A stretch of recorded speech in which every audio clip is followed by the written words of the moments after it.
Fala pessoal, tudo bem? Que bom que vocês estão aqui. Meu nome é Eduardo Zanetti e eu quero te ajudar a aprender um pouquinho mais sobre termologia, tudo bem? Então vamos lá que a nossa viagem hoje vai ser super legal. Um abraço!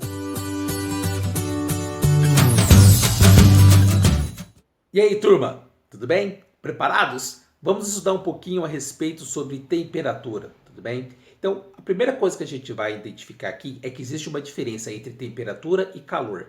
Quando você fala que o dia está muito quente, essa ideia de quente, ela varia de pessoa para pessoa. Uma pessoa acha que está mais quente, a outra acha, por exemplo, que não, que está legal, está um dia bacaninha, tudo bem? Então, é muito impreciso a gente falar que algo está mais quente ou que está um pouquinho frio. Para evitar esse tipo de situação, foi criado a chamada escala termométrica, que é o que a gente vai estudar hoje, tudo bem? Então, entendido isso, a segunda coisa que a gente precisa conversar é a respeito da diferença entre calor e temperatura, tá bom? Calor é um tipo de energia, tá? Calor é um tipo de energia. Temperatura é a medição devido a essa energia, tá? É a medição devido a essa energia. Então, ela é uma medição indireta. Tá legal? Então, olha só, esse é o nosso primeiro slide aqui. Então, vamos definir temperatura. Podemos definir temperatura como a grandeza que associamos a um corpo para traduzir o estado de agitação das partículas que o constituem. Esse estado de agitação é definido pelo nível energético das partículas que constituem o estado térmico ou estado de aquecimento do corpo.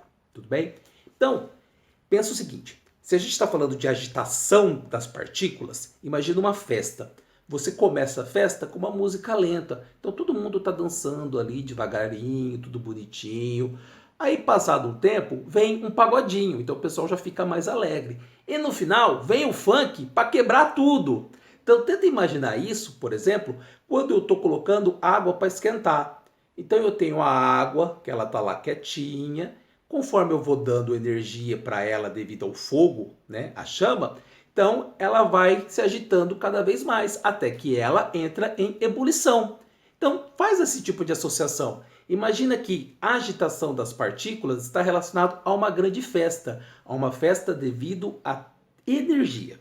Tá legal? Então, ótimo. A gente já definiu então que temperatura é o modo pelo qual nós medimos esse estado de agitação das partículas, tá? Olha só a nossa segunda apresentação, passa aqui pra gente. A medida desse nível energético é feita de maneira indireta. Então, o que acontece? A gente tem uma agitação e indiretamente nós vamos associar um valor àquela agitação. Então, conforme eu vou tendo diferentes níveis de agitação, eu vou fazendo o quê? Eu vou associando valores, tudo bem? Então, isto é uma medida indireta. Ótimo. Então, medida indireta através da medida de uma outra grandeza, característica de um determinado corpo e variável com a temperatura. Essa grandeza é chamada de grandeza termométrica e o meio pelo qual nós fazemos essa medição é o termômetro. Então, só recapitulando. Temperatura é o modo pelo qual eu faço a medição do estado de agitação das partículas, tá? Indiretamente, eu vou atribuir valores a esse estado de variação, tá? Então, esses valores são as chamadas grandezas termométricas, tudo bem? E o aparelho que eu utilizo para medir essas grandezas é o termômetro. Esse aparelhinho que você tem aí na sua casa para você verificar, por exemplo, se você está com febre ou não. Tudo bem? Vamos para a próxima?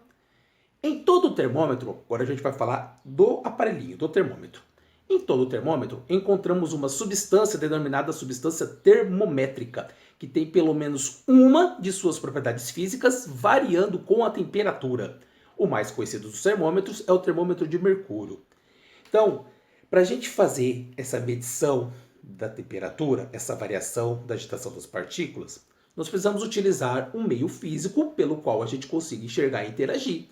Então, a gente utiliza um líquido, certo? Um material que tem a propriedade do quê? De fazer com que conforme varia a temperatura, eu consigo verificar essa variação.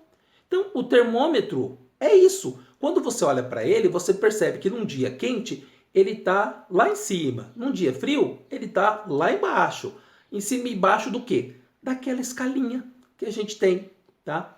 O termômetro mais comumente utilizado é o de mercúrio, porque o mercúrio é um metal, só que ele se apresenta no estado líquido e ele tem propriedades físicas bacanas que garantem essa integridade. Então eu consigo definir direitinho como que é feita essa variação.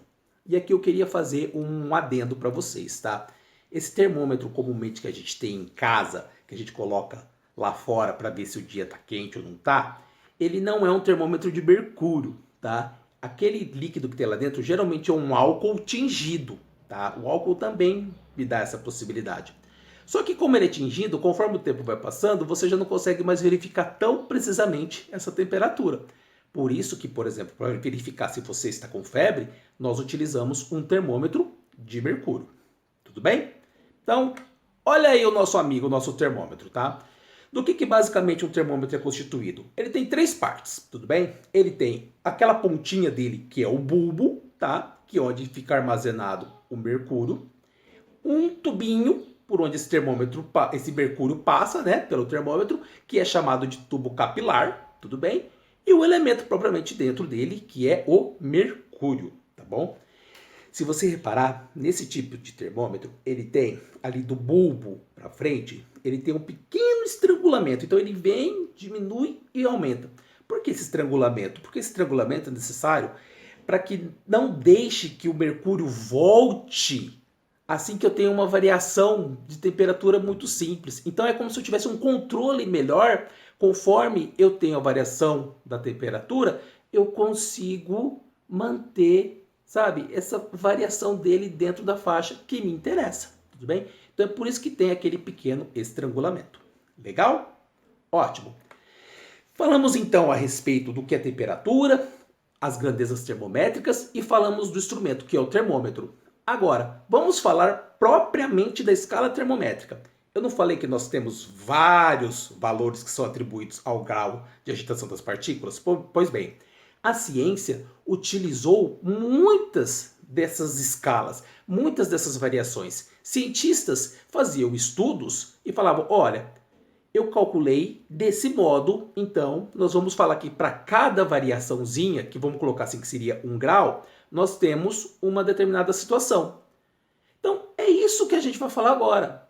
Nós conhecemos basicamente 3 tipos de escalas, tá legal? Nós conhecemos a escala Celsius, nós conhecemos a escala Fahrenheit e nós conhecemos a escala Kelvin. Entretanto, existem várias outras escalas. Só dando um exemplo, pessoal que estuda a parte de engenharia mecânica, nós utilizamos também a escala Rankine, tá? Que é uma escala bacana. E aí, quem sabe no futuro a gente faz um vídeo falando mais apropriadamente a história de cada uma dessas escalas, tudo bem? Então, para agora, eu preciso que você guarde para os seus estudos que nós temos Celsius, Fahrenheit e Kelvin. Ótimo. Quem utiliza a escala Celsius? Nós. No nosso dia a dia nós estamos utilizando Celsius, tudo bem? Então, 35 graus que você fala é Celsius, 20 graus que você fala é Celsius. Então, no nosso país, nós utilizamos a escala Celsius. Agora, se você vai para os Estados Unidos, a gente não trabalha com Celsius geralmente lá. Lá a escala que eles utilizam é a Fahrenheit, tudo bem? Então não é a mesma coisa. Não adianta você falar, nossa, tá um dia quente aqui em Nova York, meu Deus, tá 40 graus. Você não vai ver 40 graus lá, você vai ver um valor altíssimo, por exemplo, sei lá, 90 graus, você fala, meu Deus, a água vai ferver. Não, ela não vai ferver, porque lá é Fahrenheit, tudo bem? Então, existe uma diferença entre Celsius e Fahrenheit. E para os seus estudos, nós temos a escala que a gente utiliza no sistema internacional, que é uma escala mais científica, tá legal? Que é o Kelvin, tá? Então, Celsius, seu dia a dia, Fahrenheit, principalmente países de língua inglesa, e quando a gente fala de sistema internacional, a gente vai falar sobre Kelvin, tudo bem? E nós utilizamos muito Kelvin também quando a gente faz um estudo sobre gases, que é o que a gente vai ver lá na frente, tá bom? Então, continuando, eu trouxe essa tabelinha aí para vocês. A gente pode relacionar as 3 escalas, tudo bem? Como que a gente faz essa relação? A gente utiliza pontos fixos. Então, quais são os pontos fixos que a gente conhece mais? Bom, nós conhecemos o ponto de fusão da água, né? Aquele ponto em que o gelo começa a virar água líquida, ou que a água líquida começa a virar gelo, tudo bem? E nós temos o ponto de ebulição, que é aquele ponto no qual a água que estava líquida começa a entrar em ebulição, certo? Então ela vai virar vapor, ela vai ebulir, ou o contrário, né, que ela está ebulindo e ela passa a virar líquido. Então esses pontos da escala Celsius é bem conhecido da gente. A água vira gelo a 0 graus Celsius, ou ela começa a derreter de gelo para água líquida a 0 graus Celsius, e ela entra em ebulição a 100 graus Celsius. Então, olha lá, na nossa primeira escala lá dos Celsius, a gente vai estar falando de 0 e 100. Aí vamos associar 0 e 100 às outras duas, Kelvin e Fahrenheit, tudo bem? Então, 0 graus Celsius corresponde a 32 Fahrenheit e 273,15 Kelvin. Do mesmo modo que 100 graus Celsius corresponde a 212 Fahrenheit e 373,15 Kelvin. Aqui eu quero fazer algumas observações. Primeira observação. A gente, para efeito prático de estudo, não trabalha com essa vírgula, tá legal? Então é 273, 373. Segunda observação que eu quero fazer é que repara que elas não têm uma mesma proporção, tá? A escala Celsius vai de 0 a 100, então é como se ela fosse dividida 100 vezes para cada grau. Fahrenheit já não é 100. Fahrenheit ela é de 32 a 212. Então a diferença é de 180 graus. Então eu não posso relacionar diretamente uma com a outra.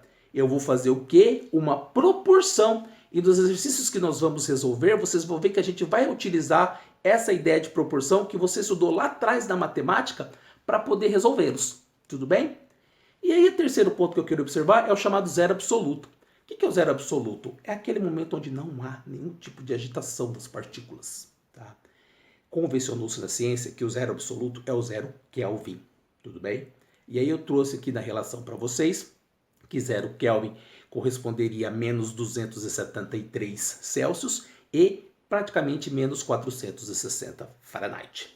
Legal? Bom, aí agora chega no clímax da nossa aula, naquele ponto alto. Professor, por que afinal de contas eu vi isso? Eu preciso entender como utilizá-lo. Tá aí? Esse é o momento que você vai aprender a como utilizar essas escalas. Por quê? Porque nós temos uma equação que a gente consegue relacionar essas três escalas. Essa equação é chamada de equação termométrica. Tá aí, olha que bacaninha. Então eu tenho uma relação de Celsius, uma relação de Fahrenheit e uma relação de Kelvin. Eu consigo, por efeitos de proporção, relacionar as três escalas por essa equação. Então, grau Celsius dividido por 5 é igual a grau Fahrenheit menos 32 dividido por 9 igual a temperatura Kelvin menos 273 dividido por 5. Atenção, eu não falo grau Kelvin, tudo bem?